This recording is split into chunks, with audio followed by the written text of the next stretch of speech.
अस्सलामुअलैकुम। एक बार फिर से खुशामदीद मेरे इस लाइव फेसबुक सेशन में।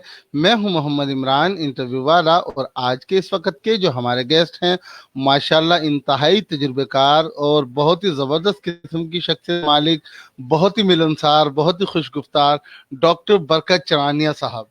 डॉक्टर बरकत चरानिया साहब इस वक्त यूएसए ह्यूस्टन में हैं और माशाल्लाह एक प्राउड पाकिस्तानी हैं।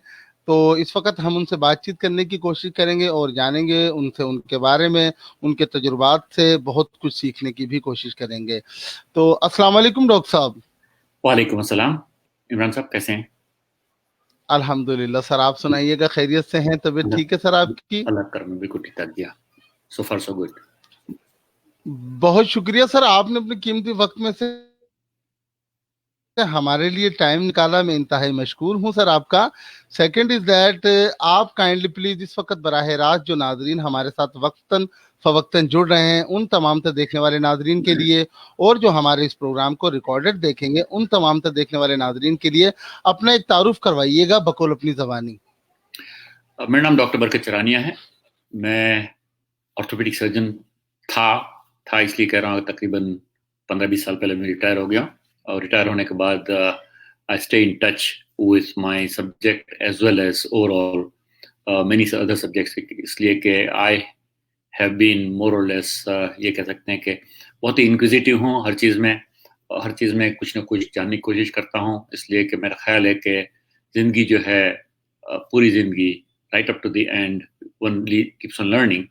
तो मैं कोशिश करता हूँ कि लर्न करता रहूँ, और उस नाते जो नई नई चीज़ें होती है और करंट सिचुएशन होती है उससे मैं खासा एब्रेस्ट रहता हूँ, और मेक श्योर करता हूँ कि मुझे ये पता चले कि क्या हो रहा है और क्या होपफुली होने वाला है। ऑफ कोर्स क्रिस्टल बॉल किसी के पास नहीं है, मेरे पास तो डेफिनेटली नहीं है। अगर किसी के पास है तो हो, but yes, but at the same time I suppose as a human being एक किस्म की क्यूरियोसिटी होती है, इंक्विजिटिवनेस होता है, ये क्या हो रहा है, क्यों हो रहा है, और आगे क्या होगा। तो उसके कोई प्रोजेक्शंस दिमाग में आते हैं, पढ़ता रहता बंदा, देखता रहता है कि क्या लोग जो जो कि जाने पहचाने और ठीक ठाक इंटेलिजेंट लोग क्या कहते हैं इस बारे में। तो इस पे कुछ मेरा ख्याल है मंतक से, लॉजिक से ये सोचते हैं कि भाई क्या होने वाला है, and accordingly I try and in fact मैं पिछले कोई तकरीबन थोड़े दिन से मैंने यूट्यूब पे इसी कोरोना के बारे में पर्टिकुलरली, बिकॉज कि ये शुरू हुआ तकरीबन दिसंबर में, और जनवरी के बाद इसका खासे न्यूज़ आने लगे थे। तो I started keeping a good tab on what was happening, and अभी तक मैं, मेरा ख्याल है कोई 7-8-10 यूट्यूब के वीडियो मैंने डाल चुका हूँ, just for the general information, जो मेरी समझ में आता है। इसलिए कि अब मेरा बैकग्राउंड चूंकि मेडिकल है, I can understand it a little better than many others. But anyway, I'm not an epidemiologist for sure. Neither am I an economist. But business भी करते रहे हम लोग फैमिली के साथ, तो थोड़ा बहुत समझते हैं। तो वो समझ के नाते जितना हो सके इतना हमारे लोगों को उर्दू में अगर बता सकें भाई ये है, क्या हो रहा है, और इसके किस तरह से इससे बचा जाए, और इससे कैसी तैयारी की जाए, ताकि कल बिल्कुल जब वापस ठीक हो जाए सारा, तो how can we start working सही, again as a normal life. सही, बिल्कुल। अच्छा डॉक्टर साहब, जैसे कि माशाल्लाह आपने बताया कि आप इस हवाले से यूट्यूब पर भी माशाल्लाह इस हवाले से यूट्यूब पर वीडियोस डालते रहते हैं, और करंट सिचुएशन पर आपकी माशाल्लाह काफी गहरी नजर होती है कि क्या हो रहा है और क्या होने जा रहा है। तो सर, जैसा कि मौजूदा हालात के पेश नज़र इस वक्त पूरी दुनिया ही एक इंतहाई वबा में घिरी है, आप बखूबी जानते हैं। और आप इस वक्त जिस कंट्री में मुकीम हैं, ह्यूस्टन अमेरिका में, वहां के भी हालात इंतहाई बदतर नजर आते हैं अबाउट टू, यानी कि इलेक्ट्रॉनिक मीडिया के थ्रू जैसा कि हम देख रहे हैं। तो सर, इस बारे में बताइएगा कि इस वक्त मौजूदा हालात के तनाजुर में इस वक्त क्या चल रहा है सर? देखिए ऐसा है कि अम, जो जो चीजें हो रही है इसमें कोई बहुत सारे लोग कहते हैं कॉन्स्पिरेसी है, ये है वो है। I personally don't believe in all that conspiracy theories. Fact यह है कि इट्स अ वायरस, और वायरस जो चाइना में शुरू हुआ, इन द सेंस के चाइनीज लोगों को पहले एफ्लिक्ट किया, वो अभी पूरी दुनिया में फैल गया है। इट्स ओनली लास्ट ईयर के, यानी 2019 का लास्ट डे जो था, 31 दिसंबर, उस दिन हमें पता चला कि ये वायरस वहाँ पर एफ्लिक्ट कर रहे लोगों को, बीमारी हो रही है, और उसको तकरीबन 3-3.5 महीने हुए, आज से 17 अप्रैल, तो 3 महीने और 17 दिन हुए हैं। 3 महीने 17 दिन में वहां से लेकर सारी दुनिया में फैल गया है और कितनी सारी डेथ हो गई है। तो ये this is something that has happened and I think we need to probably think about it, talk about it and make sure ये पता चले कि, जैसे for example let me just give you some figures. अभी तक में 2.2 million, repeat, 22 lakh cases हुए हैं जो कि कंफर्म केसेस है। 1,48,000 पूरी दुनिया में 986 डेथ हुई है, 1,50,000 के लगभग डेथ हो गई है। तो ये this is something that has happened really, बहुत ही सडनली हुआ है। इसके अगेंस्ट मैं आपको हमारे अमेरिका का बता दूं, अमेरिका में तकरीबन 1.5 महीने पहले 1-2 केस थे, इक्का दुक्का केस थे, अब 6,80,000 केस हो गए हैं। Repeat again, 680,541 to be exact as we speak now, और 34,000 डेथ हुई है। तो ये सडनली एक भी डेथ ना होने के बाद, आई थिंक फर्स्ट डेथ हुई थी प्रोबेबली एंड ऑफ फरवरी में या अर्ली मार्च में, तो अर्ली मार्च से अभी 1 महीना 17 दिन में 34,000 जो डेथ हुई है, that's it's a very very large number. और इसके मुतालिक आई थिंक लोगों ने सोचना चाहिए कि क्या हुआ और कैसे हुआ और आगे हम क्या कर सकते हैं, किसको मजीद डेथ को हम रोकें और मेक श्योर करें कि we can come back to the normal life. इसलिए सारी दुनिया अभी अटक गई है, सब लोगों को लॉकडाउन कर दिया है, धंधे बंद हो गए हैं, खास करके उनके साथ जो कि रोज के कमाते थे, रोज जो डेली वेजेस थे, वो तो बेचारे they haven't got any job. जो लोग काम देते थे तो काम उनका बंद हो गया है, कंस्ट्रक्शन का, इसका उसका। तो I think this is really grave situation. घर पे लोग हैं, उनको खाना खिलाना है, वो फिक्र होगी। बिल्कुल घर पे पता नहीं कितनी सेविंग होगी, ये पता नहीं है। सेविंग अगर हो तो कहाँ से खाना मिलेगा, इसलिए कि दुकानें बंद है, दुकानें बंद खासी सारी बंद है। तो ये it's complex situation, very very complex situation. Anyway, तो इसके मुतालिक जो आप सब बताएं, you can keep on asking questions and I can keep on replying, और we can go ahead and see overall situation क्या है। सही, बिल्कुल।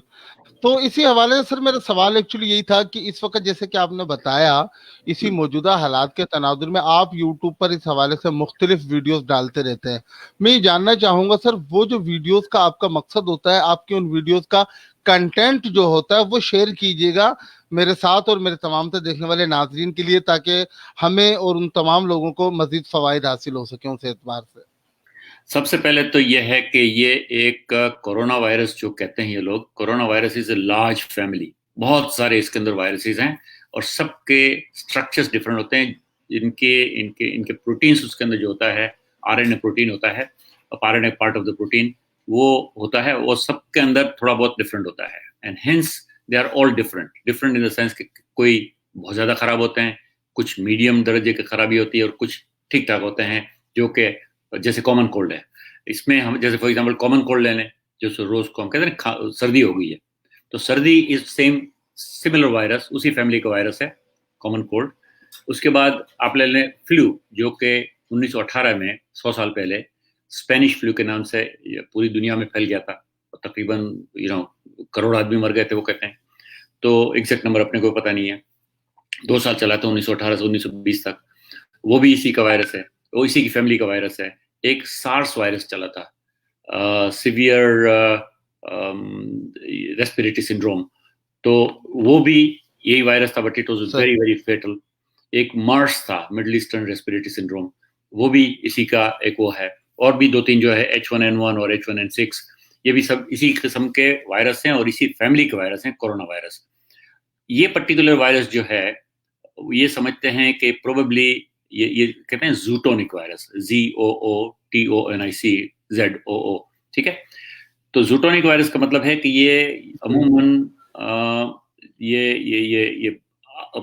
एनिमल्स में होता है या बर्ड्स में होता है। जैसे कि ये पर्टिकुलर वायरस वो कहते हैं बैट्स में, यानी कि चमगादड़ होता है, उसके अंदर नॉर्मल होता है, वहां से जंप करके उसके थोड़े से आरएनए को चेंज करके आदमी में आया है, और आदमी में आने के बाद वो बहुत ही ज़्यादा खतरनाक किस्म का साबित हुआ है। और वहां से, जैसे आपने उसका तो सुना होगा, वुहान में शुरू हुआ, वुहान की वेट मार्केट। वेट मार्केट का मतलब है जहाँ पर मच्छियां ज्यादातर बिकती है, मगर बहुत किस्म के सारे एनिमल फ्यूल लोग बेचते रहते हैं। चिमगादड़ हैं, स्नेक्स हैं, बिच्छू है, एक्सेट्रा वो लोग जो खाते हैं वो बेचते हैं। तो वहां से शुरू हुआ और सडनली इतना फास्ट चल पड़ा है कि उन्होंने वुहान को बिल्कुल तकरीबन जनवरी के मिडल में कंप्लीटली बंद कर देना पड़ा। और वुहान जो है, जैसे कि हमारा लाहौर है वो पंजाब में, इस तरह से वुहान जो है वो है हुबई प्रोविंस में। हुबई प्रोविंस को पूरे को ब्लॉक कर दिया उन्होंने, कंप्लीट एब्सोल्युटली। घर पे खाना पहुंचाते थे सबके, किसी को बाहर निकलने की इजाजत नहीं थी।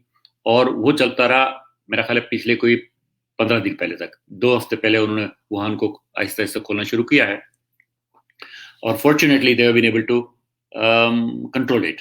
तो बेसिकली ये वायरस जो होता है, वायरस सेल्स के अंदर रहता है और सेल्स के जो प्रोटीन होते हैं, नॉर्मल सेल्स के, चाहे आदमी के हों, चाहे जानवर के हों, चाहे प्लांट के हों, तो उसके अंदर जो प्रोटीन होता है, वो प्रोटीन से वो उनको नरिशमेंट मिलता है और उससे से फिर वो अपने आप को मल्टीप्लाई करता है। तो मल्टीप्लाई करता है और दूसरे किसी को पास पहुंचता है। तो अगर वो सेल से बाहर आ जाता है या सेल से बाहर रहता है तो वो थोड़ी देर रहता है, उसके बाद मर जाता है। सो बेसिकली कहने का मतलब ये है कि ये जब, अगर मैं for example I have got a disease, इसको कहते हैं कोविड-19, इसलिए कि कोरोना वायरस VID डिजीज 19, इसलिए कि 2019 में शुरू हुआ, इसलिए उसका नाम इस तरह से रखा गया है, WHO ने रखा है। अब अगर मैं अगर बीमार हूं और मैं कहीं बोलता हूं, जैसे अभी बोल रहा हूं, तो मेरा जो सलाइवा में से थोड़े से ड्रॉपलेट्स निकलते होंगे वो तकरीबन 3 फुट दूर जा सकते हैं। अगर मैं खांसी खाता हूं या छींक खाता हूं तो it can go up to 6 feet. तो अगर दूसरा बंदा 6 फीट से अगर ज्यादा दूर हो तो उसको मेरे वायरस नहीं लग सकते हैं, जनरली स्पीकिंग, राइट। एक्सेप्शन अलग बात है। अगर तो दैट मीन्स कि ये जरूरी है कि हम इसके स्प्रेड को रोकें, इसलिए कि ये खतरनाक है। खतरनाक कैसे है?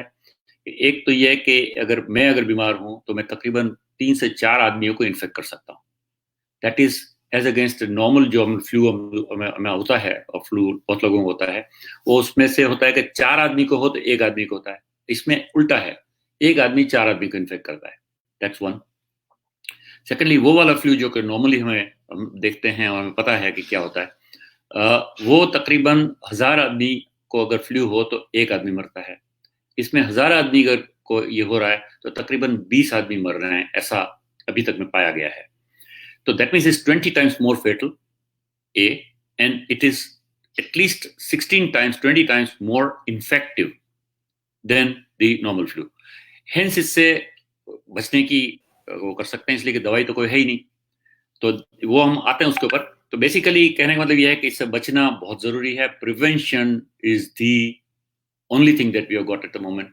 अभी हमारे, इसके अलावा हमारे पास कुछ नहीं है। सही, बिल्कुल।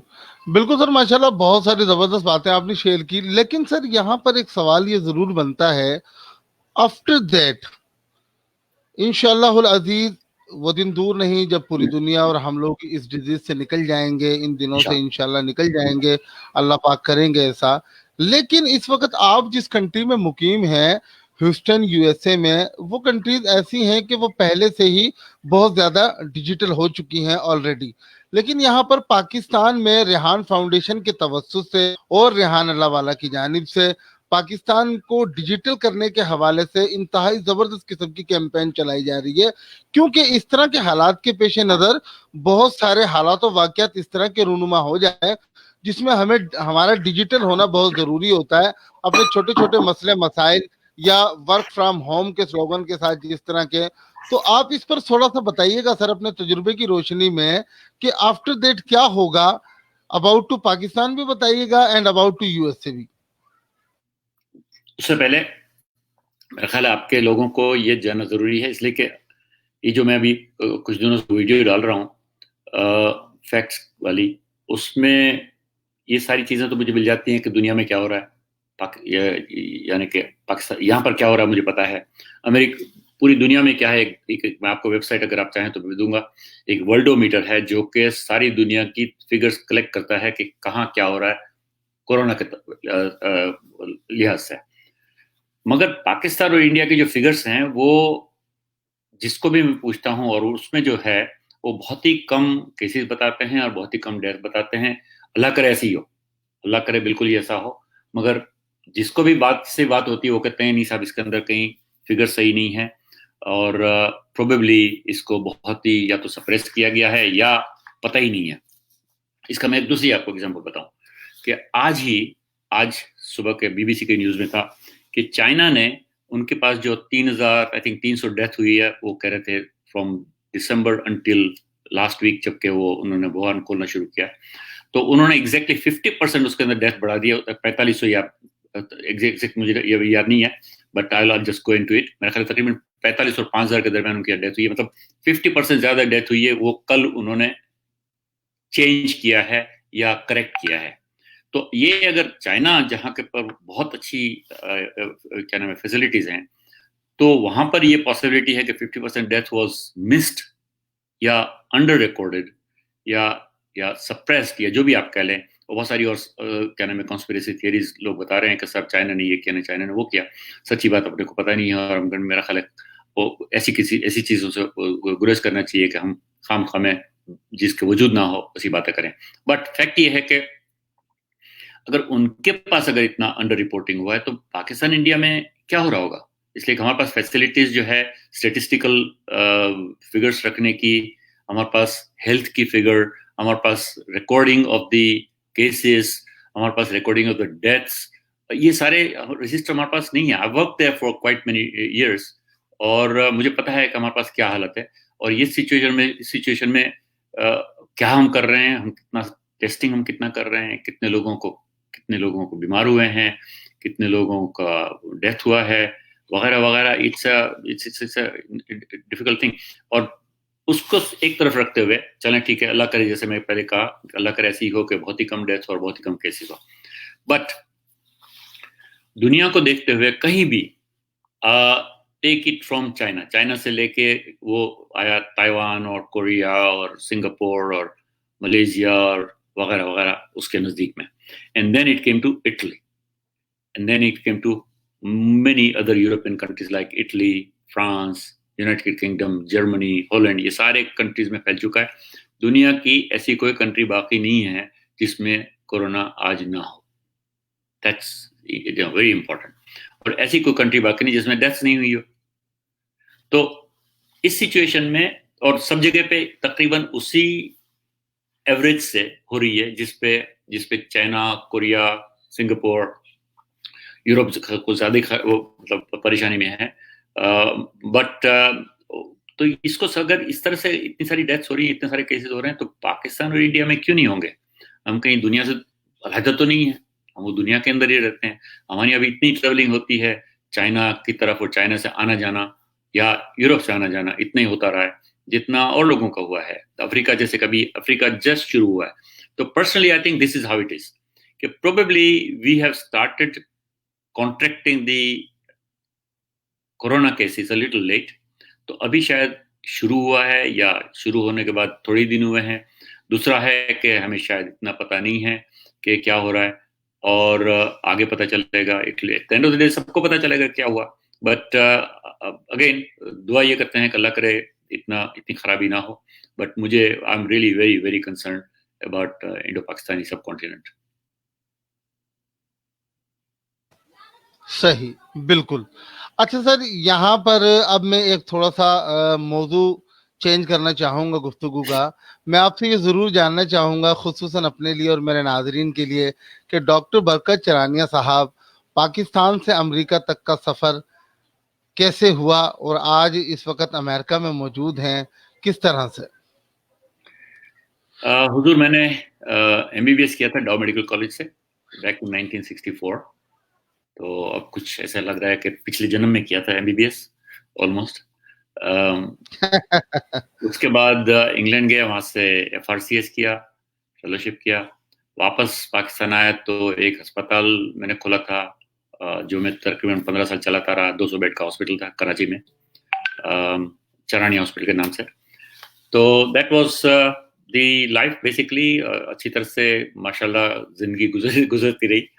और जब वहाँ पर ये सारे मसले हुए एजुकेशन वगैरह के, खास करके 80s में, लेट 80s में स्कूल्स बंद हो रहे थे और पूरे साल में कोई 60-70-80 दिन स्कूल खुलते थे, तो उस वक्त I had to bring my children here to America. और इसलिए कि वहाँ पढ़ाई का कोई सिलसिला मुझे लगता था कि बिल्कुल ही ऐसी कट जाएगा और ख़त्म हो जाएगा या क्या होगा मुझे नहीं पता था। तो आई थिंक 88, 89, 1890 की बात है। तो I brought my children here, उनको यहाँ पर स्कूल वगैरह में डाले, उस वक्त स्कूल एज के थे, तो माशाल्लाह उन्होंने स्कूल वगैरह पढ़ लिया और they are in their own on their own. They are working in different fields. But so that is how I came here. और यहाँ आने के बाद चूंकि I belong to a business family, we started some businesses. I had to settle my people, my nephews, my children, etc. तो वो करता रहा। यहाँ पर मैंने प्रैक्टिस नहीं की है यहाँ आने के बाद, इसलिए कि वही मैं कह रहा हूँ, मैं तकरीबन 15 साल पहले 20 साल पहले मैं रिटायर हो गया, इसलिए कि I left Pakistan. I kept on working until about 97ish in Pakistan. उसके बाद मैंने कोई काम मेडिकल के, चाकू हाथ में नहीं लिया, लेट्स पुट इट दिस, मैं सर्जन हूँ तो चाकू बगैर काम नहीं करते हैं, नाइफ के बगैर। तो नाइफ उसके बाद मैंने कोई हाथ में नहीं लिया है फॉर सर्जिकल पर्पसेस। वैसे एप्पल काटने के लिए जरूर होता है। माशाल्लाह, ठीक। तो सर जैसे कि आपने बताया कि 88 में बच्चों की तालीम की वजह से, एजुकेशन की वजह से आपको पाकिस्तान छोड़ना पड़ा, लेकिन आप आज तक वहीं के होकर रह गए। दोबारा पाकिस्तान आने का कभी नहीं सोचा, कभी दिल नहीं चाहा, कभी ख्वाहिश नहीं हुई कि पाकिस्तान दोबारा जाया जाए? मैं आता रहता हूँ, साल 2 साल में एक आध दफा जरूर आता हूँ और खासा लोगों से मुलाकात होती है कि आपके रेहान साहब जो हैं, उसको उनके तवस्सुल से खासा लोगों को मिलता हूँ, देखता हूँ। बल्कि उनके यहाँ पर एक रिश्तेदार हैं जो मेरे क्लास फेलो थे, डॉक्टर निसार अहमद, जिनकी तकरीबन 3-4 महीने पहले डेथ हो गई। He was my class fellow, डॉ मेडिकल कॉलेज में पढ़े हैं, और उनके यहाँ रेहान साहब आते थे, वहाँ पर उनसे मुलाकात हुई और उन्होंने इन चीज़ों में, ये डिजिटल की जो बात कर रहे हैं आप, इसमें मैं कुछ हो गई था, तो उन्होंने इसमें इंटरेस्ट दिलवाया और इसी वजह से ये वीडियो वगैरह जो डाल रहा हूँ वो इसी वजह से, और आपके साथ जो बात हो रही है मेरा ख्याल है वो भी उनके तवस्सुल से माशाल्लाह। और जो वो काम कर रहे हैं माशाल्लाह, रेहान साहब की बात करेंगे 1 मिनट के लिए। वो जो मैंने ज़्यादा लेटली जाना कि वो क्या कर रहे हैं, उनका जो पैशन है लोगों को मदद करने का, लोगों को लाइन में लगाने का, लोगों की इनकम बढ़ाने का, लोगों को पढ़ाने का, वो गजब का पैशन है। I am really very very very impressed. और मेरा ख्याल है वो रेहान, अल्लाह वाला, इज़ अ यूनिवर्सिटी हिमसेल्फ, और अल्लाह करे उनको अल्लाह ताला लंबी ज़िंदगी दे और ज़्यादा मज़ीद काम करने की सलाहियत दे और उनको क़ुव्वत दे। But I think the work that he does is really really really very important. और इंशाल्लाह जो मदद हमसे, आपसे, सबसे हो सकती है ज़रूर करनी चाहिए और उनको सराहना चाहिए और उनको सपोर्ट करना चाहिए। And I will do that always इंशाल्लाह। जी बिल्कुल, बिल्कुल। रेहान साहब की चूंकि अपने वतन के साथ मोहब्बत इस हद तक जुनूनी है कि वो ये चाहते हैं कि मेरे वतन के लोग, मेरे मुल्क के लोगों के अंदर से पॉवर्टी खत्म हो जाए, मैं उनको इस काबिल बना दूं कि वो $1000 $500 पर मंथ कम से कम अर्निंग कर सकें। तो वो इसी सिलसिले में गुज़िश्ता 20 सालों से डिजिटल पाकिस्तान के हवाले से जद्दोजहद कर रहे हैं। तो इस बारे में सर आपका क्या ख्याल है कि पाकिस्तान के लोगों को वाकई डिजिटल हो जाना चाहिए? देखें, हो जाना चाहिए ये सवाल नहीं है, it's not a question of आया कि हमने होना चाहिए, ये तो it's a question of when, not if. आपने डिजिटलाइज होना पड़ेगा और डिजिटलाइज हो गए हैं आप खासी तौर पे, खास large extent I would say. इसलिए आपके पास क्या नहीं है, जरूरत है, बिल्कुल। आपके पास सेल्युलर टेलीफोन सबके पास है, टेलीविजन सबके पास है, you name it and you got the gadgets. तो digitalization from that angle, yes, ये तो कंज्यूमर नेसेसिटीज हैं, बट अदरवाइज ऑल्सो जैसे हम बात कर रहे हैं इस वक्त, आप वहाँ पर बैठे हुए हैं लाहौर में या जहाँ भी, और मैं यहाँ पर हूँ अमेरिका में, तो this is also using all this technologies. ये टेक्नोलॉजी आया के इस्तेमाल करनी चाहिए, वो तो सवाल ही नहीं है। ये तो कब तक में आपने उन सब लोगों के साथ आना पड़ेगा और मेक श्योर करना पड़ेगा कि you are no less than anyone else, बल्कि you may be in fact better than many. ये पिछले दिनों जो यहाँ से जॉब एक्सपोर्ट हो रहे थे, बड़े सारे चाइना गए, बड़े सारे इंडिया गए। और उस जमाने में भी मेरा ख्याल है पाकिस्तान खास ज्यादा जॉब आया, ये बैक ऑफिस बहुत लोगों ने अपनी पाकिस्तान में बनाई थी। तो ये you are very well, you know you doing very well, except के हमारी जो पॉवर्टी है और जो यंग लोगों का खास करके जब वो मैट्रिक करते हैं या ग्रेजुएशन करते हैं उसके बाद they don't have many avenues to go into, वो एवेन्यूज खोलने की बात है। और ये सारी स्पेशलाइजेशन है हर किस्म की, और सारी स्पेशलाइजेशन में अगर पर स्पेशलाइजेशन में ना भी जाएं, ग्रेजुएशन अगर भले की है तो ग्रेजुएशन करके अगर हम लोहार या सुथार या कुछ बेहतर किस्म के वो क्या नाम है वर्क हैंड बन सकते हैं, तो वो भी बनना चाहिए। There is no reason why we should not be able to. इसलिए कि मैंने ग्रेजुएशन किया तो मैं जी हथौड़ा हाथ में नहीं पकड़ सकता हूँ। तो हथौड़ा तो अगर मेरे अपने प्रोफेशन की बात ले लें तो मैं अपने आप को कहता हूँ कारपेंटर फॉर ह्यूमन बॉडीज, इसलिए कि हम यही पेचकश और करवट और चीजल और सब कुछ यही इस्तेमाल करते हैं। तो बेसिकली ये कहाँ किस तरह से क्या चीज इस्तेमाल करनी है, और at the end of the day let's go back to that, young people. At the end of the day, what does a person need? An income with which he can support his family. ठीक है, और वो भी minimum income नहीं मगर living income इतनी हो कि जो पॉवर्टी से ऊपर हो और उसकी जरूरत सारी पूरी होती हो। जरूरत क्या है दुनिया में? रोटी कपड़ा मकान, जो कि भुट्टो साहब ने एक जमाने में डिफाइन किया था, ठीक है, हम उसी पे रखते हैं, रोटी कपड़ा मकान। But there are two more necessities and that is education and health. ये 5 आपकी जरूरत है। 5 के बाद अगर उसमें मैं चाहूं कि साहब मेरे पास 2 बेडरूम का नहीं, मेरे को 20 बेडरूम का मकान चाहिए, तो फिर मेरी मर्जी की बात है, आपकी मर्जी की बात है। वो पूरा करना या ना करना, या पूरा होना या ना होना, ये ऊपर वाले के हाथ की बात है। बट एटलीस्ट जो मुझे 2 कमरे का मकान चाहिए या 3 कमरे का मकान चाहिए, जो मेरी जरूरत के मुताबिक हो, वो मुझे मिलना चाहिए। खाना पूरा मिल जाना चाहिए बच्चों को, मुझे जो बाकी जरूरत है, कपड़े रोटी कपड़ा मकान जो हमने बात की, एजुकेशन पूरा मिल जाना चाहिए। एजुकेशन के बाद अगर ये जरूरी नहीं है कि हमको कोई कुर्सी वाला ही जॉब मिले, कुर्सी टेबल वाला, कोई भी जॉब मिलता हो जिसके अंदर हम अपनी फैमिली को सपोर्ट कर सकते हैं, वो पूरी तरह से मिलना चाहिए। सही, ठीक जी, बिल्कुल, बिल्कुल। बहुत शुक्रिया डॉक्टर साहब, बहुत शुक्रिया आपकी इस गुफ्तगू से, आपके इन तजुर्बात से माशाल्लाह मैं समझता हूँ मुझ समेत मेरे तमाम तर देखने वाले नाज़रीन को बहुत कुछ सीखने को मिला होगा। लेकिन प्रोग्राम के आखिर में जाते-जाते मैं आपसे गुज़ारिश ज़रूर करूँगा, खुसूसन एक ऐसा मस्बत पैगाम दीजिए, खुसूसन पाकिस्तानियों के लिए जो इंतहाई कारगर साबित रहे उनकी ज़िंदगी में, आप अपने तजुर्बात की रोशनी में। देखें, अगेन जिस वक्त में हम हैं उस वक्त की सोच के मुताबिक घर पे रहें। गवर्नमेंट ने जो आपको रिकमेंडेशन दी है उसके मुताबिक आप घर पे रहें, 6 फुट दूसरों से दूर रहें। तो स्टे होम, स्टे सेफ, हाथ धोते रहें, मास्क पहने, ताकि आप अगर बीमार हैं तो किसी को ना लगाएं, और कोई और बीमार है तो आपको ना लगें।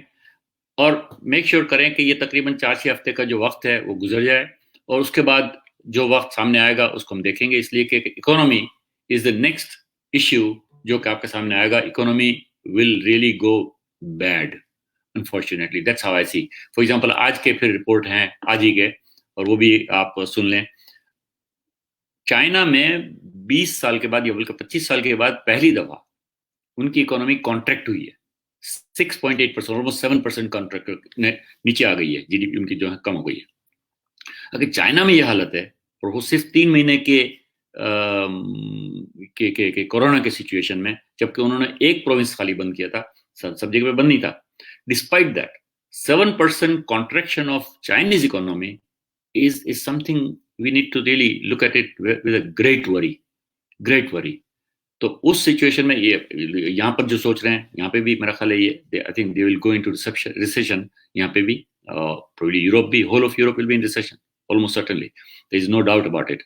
आगे क्या होगा, ये रिसेशन कितना चलेगा, आया कि वो रिसेशन में जल्दी से निकल आएंगे कि नहीं, और कैसे निकल आएंगे, ये देखने की बात है। और उस लिहाज से फिर वही मेरी जो कंसर्न जो है हमारे एरिया के बारे में, पाकिस्तान, इंडिया, सिलोन, बांग्लादेश, जहाँ पर कंसंट्रेशन है पॉपुलेशन की बहुत बड़ी, जो डेंसिटी पॉपुलेशन की यहाँ पर तकरीबन 100, 150, 200, 200 की होगी, वहां पर 400 की है।